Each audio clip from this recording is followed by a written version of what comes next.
दुर्गा सप्तशती का 11वां अध्याय। ऋषि कहते हैं कि देवी के द्वारा वहां महादित्यपति शुंभ के मारे जाने पर इंद्र आदि देवता अग्नि को आगे करके उन कात्यायनी देवी की स्तुति करने लगे। उस समय अभीष्ट की प्राप्ति होने से उनके मुख कमल दमक उठे थे और उनके प्रकाश से दिशाएं भी जगमगा उठी थी। देवता बोले, शरणागति पीड़ा दूर करने वाली देवी हम पर प्रसन्न हो। संपूर्ण जगत के माता प्रसन्न हो। विंध्येश्वरी विश्वेश्वरी विश्व की रक्षा करो। देवी तुम ही चराचर जगत की अधीश्वरी हो। तुम इस जगत का एकमात्र आधार हो, क्योंकि पृथ्वी रूप में तुम ही स्थित हो। देवी तुम्हारा पराक्रम अलंघनीय है। तुम ही जल रूप में स्थित होकर के संपूर्ण जगत को तृप्त करती हो। तुम अत्यंत बल संपन्न वैष्णवी शक्ति हो। इस विश्व की कारणभूता परामाया हो। देवी तुमने इस समस्त जगत को मोहित कर रखा है। तुम ही प्रसन्न होने पर इस पृथ्वी पर मोक्ष की प्राप्ति कराती हो। देवी संपूर्ण विद्याएं तुम्हारे ही भिन्न भिन्न रूप स्वरूप है। जगत में जितनी स्त्रियां हैं वे सब तुम्हारी ही मूर्तियां हैं। जगदम्बा एकमात्र तुमने ही इस विश्व को व्याप्त कर रखा है। तुम्हारी स्तुति क्या हो सकती है। तुम तो स्तवन करने योग्य पदार्थों से परे एवं परावाणी हो। तुम तो सर्व रूपा हो। देवी स्वर्ग तथा मोक्ष प्रदान करने वाली हो। तब इसी रूप में तुम्हारी स्तुति हो गई। तुम्हारी स्तुति के लिए इससे अच्छी उक्तियाँ और क्या हो सकती है। बुद्धि रूप में सब लोगों के हृदय में विराजमान रहने वाली तथा स्वर्ग एवं मोक्ष प्रदान करने वाली नारायणी देवी तुम्हें नमस्कार है। कला काष्ठा आदि रूप में अवस्था परिवर्तन की ओर ले जाने वाली तथा विश्व का उपसंहार करने में समर्थ नारायणी तुम्हें नमस्कार है। नारायणी तुम सब प्रकार का मंगल प्रदान करने वाली मंगलमयी हो। कल्याणदायिनी शिवा हो। सब पुरुषार्थों को सिद्ध करने वाली शरणागत वत्सला तीन नेत्रों वाली एवं गौरी हो। तुम्हें नमस्कार है। तुम सृष्टि पालन और संहार के शक्तिभूता सनातनी देवी गुणों का आधार तथा सर्वगुणमयी हो। नारायणी तुम्हें नमस्कार है। शरण में आए हुए दीनों एवं पीड़ितों की रक्षा में संलग्न रहने वाली तथा सबकी पीड़ा दूर करने वाली नारायणी देवी तुम्हें नमस्कार है। नारायणी तुम ब्राह्मणी का रूप धारण करके हंसों से जुते हुए विमान पर बैठती हो तथा कुछ मिश्रित जल छिड़कती रहती हो। तुम्हें नमस्कार है। माहेश्वरी रूप से त्रिशूल चंद्रमा एवं सर्प को धारण करने वाली तथा महान वृषभ की पीठ पर बैठने वाली नारायणी देवी तुम्हें नमस्कार है। मोरों और मुर्गों से घिरी हुई रहने वाली तथा महाशक्ति धारण करने वाली कुमारी रूप धारणी निष्पापी नारायणी तुम्हें नमस्कार है।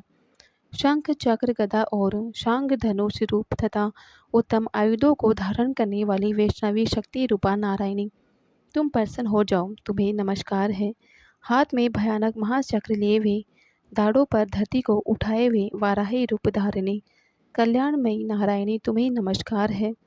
भयंकर नरसिंह रूप से दैत्यों के वध के लिए उद्योग रहने वाली तथा त्रिभुवन की रक्षा में संलग्न रहने वाली नारायणी तुम्हें नमस्कार है। मस्तक पर किरीट और हाथ में महाव्रज धारण करने वाली सहस्त्र नेत्रों के कारण उद्दीप्त दिखाई देने वाली और वृत्रासुर के प्राणों का अपहरण करने वाली इंद्र शक्ति रूपा नारायणी तुम्हें नमस्कार है। शिवदूती रूप से दैत्यों की महती सेना का संहार करने वाली भयंकर रूप धारण तथा विकट गर्जना करने वाली नारायणी तुम्हें नमस्कार है।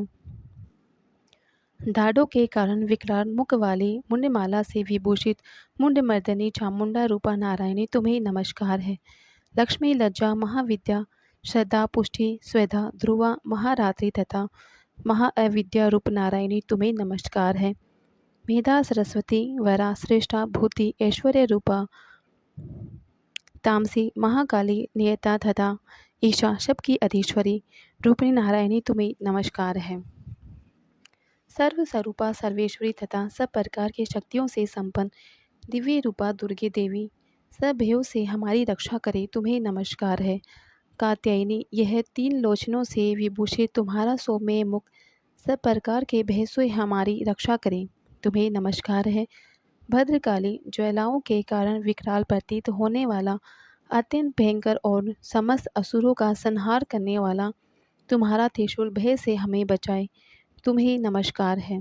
देवी जो अपनी ध्वनि से संपूर्ण जगत को व्याप्त करके दैत्यों के तेज को नष्ट कर देता है, वह तुम्हारा घंटा हम लोगों के पापों से रक्षा करे, जैसे माता अपने पुत्रों की बुरे कर्मों से रक्षा करती है। चंडी के तुम्हारे हाथों में सुशोभित खड्ग जो असुरों के रक्त और चर्बी से चर्चित है, हमारा मंगल करे, तुम्हें नमस्कार है।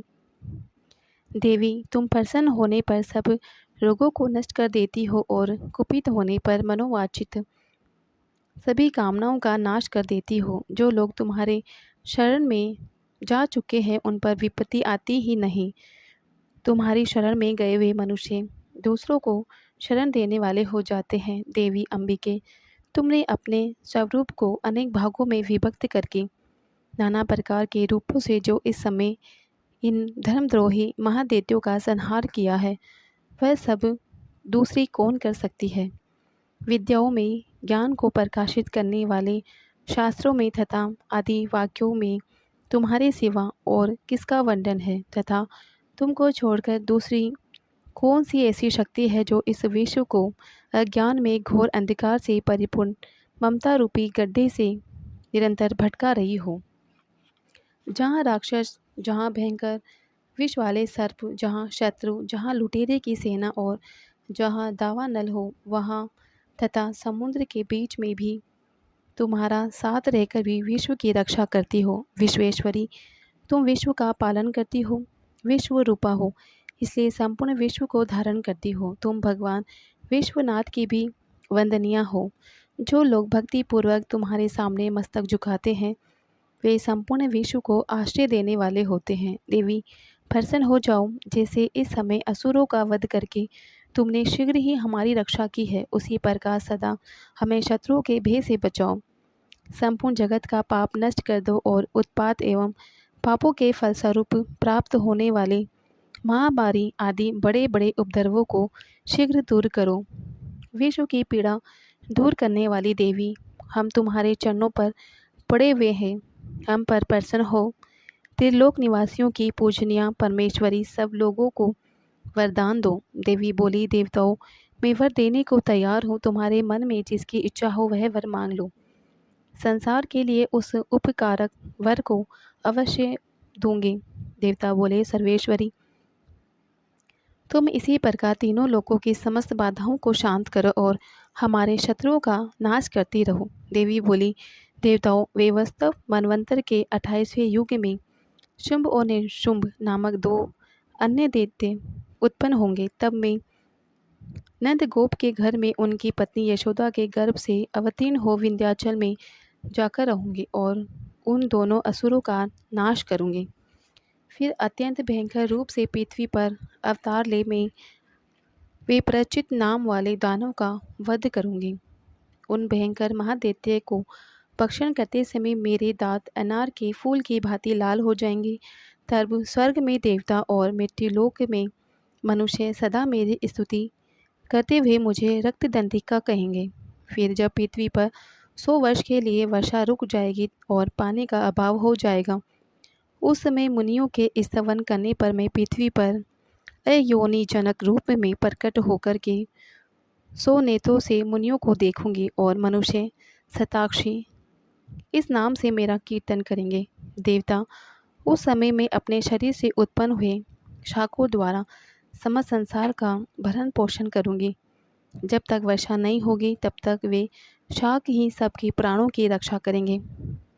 ऐसा करने के कारण पृथ्वी पर शाकंभरी के नाम से मेरी ख्याति होगी। उसी अवतार में मैं दुर्गम नामक महादैत्य का वध करूंगी। इससे मेरा नाम दुर्गा देवी के रूप में प्रसिद्ध होगा। फिर मैं जब भीम रूप धारण करके मुनियों की रक्षा के लिए हिमालय पर रहने वाले रक्षकों का भक्षण करूंगी, उस समय सब मुनि भक्ति से नतमस्तक होकर मेरी स्तुति करेंगे। तब मेरा नाम भीमा देवी के रूप में विख्यात होगा। जब अरुण नामक दैत्य तीनों लोकों में भारी उपद्रव मचाएगा, तब मैं तीनों लोकों का हित करने के लिए 6 पैर वाले असंख्य भ्रमरों का रूप धारण करके उस महादैत्य का वध करूंगी। उस समय लोग भ्रामरी के नाम से चारों ओर मेरी स्तुति करेंगे। इस प्रकार जब जब संसार में दानवी बाधा उपस्थित होगी, तब तक अवतार लेकर के मैं शत्रुओं का संहार करूँगी। जानकारी अच्छी लगी हो तो लाइक करें। चैनल पे पहली बार आए हैं, चैनल को सब्सक्राइब करें।